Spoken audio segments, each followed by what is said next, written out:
Hola, sean bienvenidos a un nuevo podcast. Yo soy Lucía Padilla y junto a Brian, Jairo, Christopher, Gabriel y Juan David vamos a hablar sobre los tipos de métodos. Sabemos que un método es un modo o una manera de realizar una tarea en específico para poder llegar a un objetivo. Hola, soy Gabriel y de acuerdo con lo que decía mi compañera Lucía, el método científico es el conjunto de procedimientos lógicos que sigue la investigación para descubrir las relaciones internas y externas de los procesos de la realidad natural y social.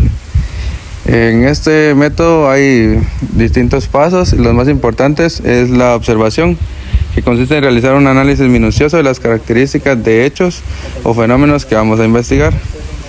A partir de ello se forman las hipótesis que explica un hecho o un fenómeno observado. Después de esto, para poder comprobar nuestras hipótesis, surge la experimentación de nuestra hipótesis planteada.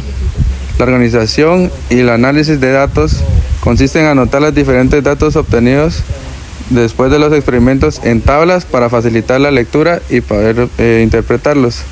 Y para terminar, el quinto paso es la conclusión, donde comprobamos o validamos la hipótesis planteada.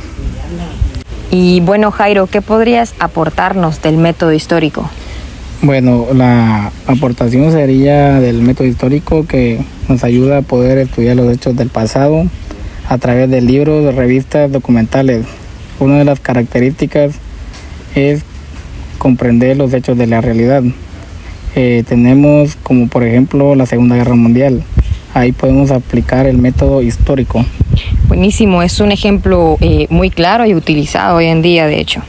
Les habla Juan David y con relación a lo que dijo mi compañero Gabriel, el método intuitivo tiene relación debido a que se basa en observar las características de cierto género para sacar una hipótesis. Por ejemplo, nosotros asociamos que las aves todas vuelan, pero esto es erróneo debido a que existen los pingüinos, las avestruces y las gallinas que no vuelan. Este método se entiende con una estadística concreta que en ciertos casos puede ser errónea y en otros casos puede ser acertada. Ok, pero contradiciendo el método de Juan, también conocemos el método deductivo. Christopher, háblanos de él. Muy bien, Lucía.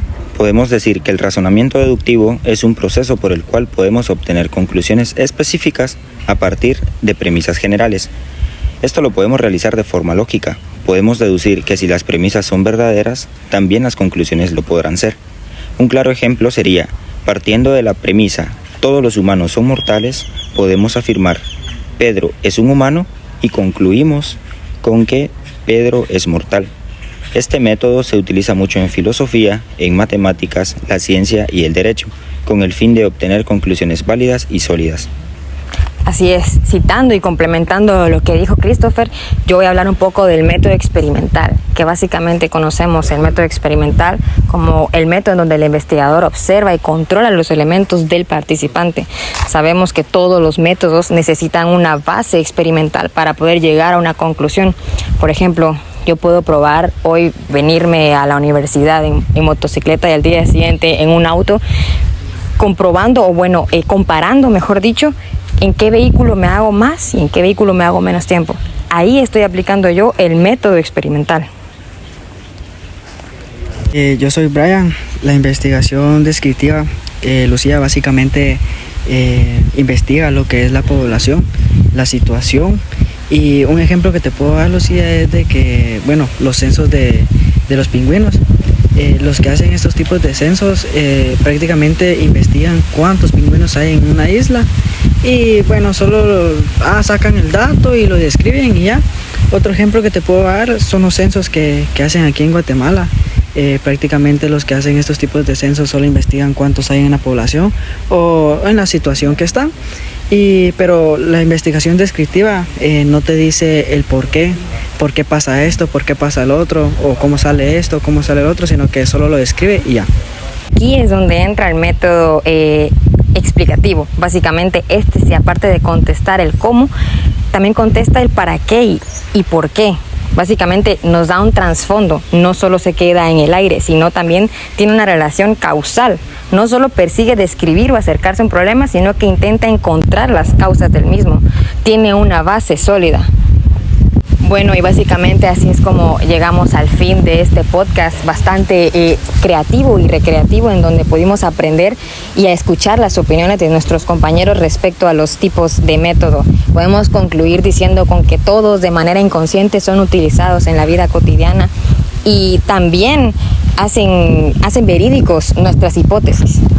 Sí, Lucía, los tipos de métodos que podemos observar pues en la actualidad son las mejores herramientas de investigación que tenemos en la actualidad.